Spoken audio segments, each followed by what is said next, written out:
Hi, this is Mike Dodge from the Grand Lodge of Connecticut to talk to you about creating your own literature for the upcoming open house this October.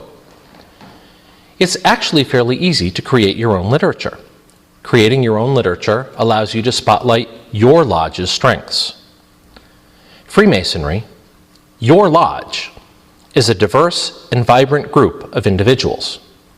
Don't use one wide brush, the same brush that other people use to paint Freemasonry, to describe the experience that is your lodge. Create an individual message that describes who your lodge is, what your lodge does, and what people would find appealing about your lodge. If you can anticipate the questions that visitors will ask, you can create literature to answer those questions. When you're creating your own literature, there are several questions to be answered. What size? Do you want something that is the size of a business card? The size of an index card? You need to find what works for you. No matter which size you use, or if you use multiple sizes, use consistent fonts and graphics. This is branding. It makes an impression upon the mind, repetition, repetition, repetition. Talk about the things that are specific to your lodge. Talk about what your lodge does in the community. Talk about the charities that your lodge supports. Talk about what fun events your lodge offers. What other activities are offered to the members of your lodge? Keep in mind the politician's rule. Don't answer the question you were asked. Answer the question you wish you had been asked. This is the literature that my lodge uses. It is half of an 8.5 by 11 letter-sized piece of paper. The front has pictures of the members of my lodge. These aren't taken off a website, these are taken from our events. When individuals who receive this visit our lodge, they will see these people. Make it interesting to look at. Make it engaging to read. This includes a list of the community service that our lodge provides, how we raise money, our fun activities. And it also talks about Masonry as a vehicle for self-improvement. When using pictures, remember to use pictures of happy-looking members. You will attract what you portray. So if you portray individuals having fun, you will attract happy individuals who like to have fun. Always have copies of your lodge trestle board on hand. Keep your promotional materials short and specific. If a visitor shows genuine interest in what your lodge does, make sure you give him a copy of your trestle board. Somebody in your lodge works very hard to produce it.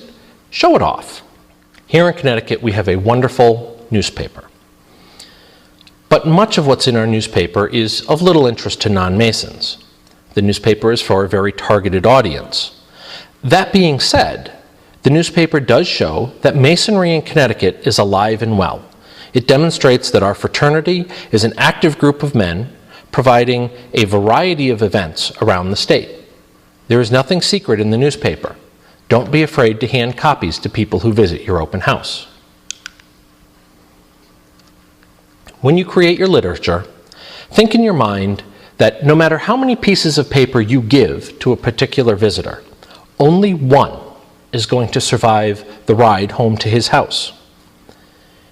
Is there information on that piece of literature, contact name, phone number, email address, that will allow him to contact your lodge if that is the only piece of paper that makes it home?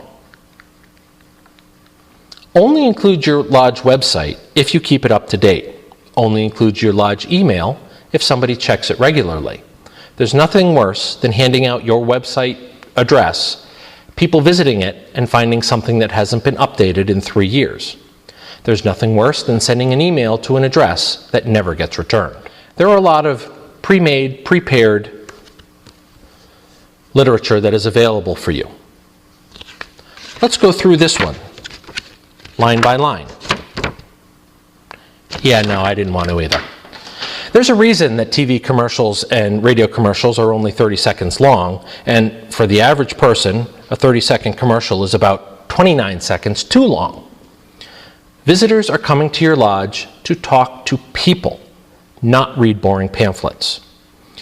If you believe that one of the secrets of Freemasonry, one of the treasures, is the people that you meet and the relationships you make, then why would you just hand a visitor a piece of paper and expect him to understand the value of Freemasonry? This doesn't mean that you don't use the pre-made pamphlets. Read them ahead of time. Use them for conversation starters. Get answers to questions that prospective visitors and candidates might ask.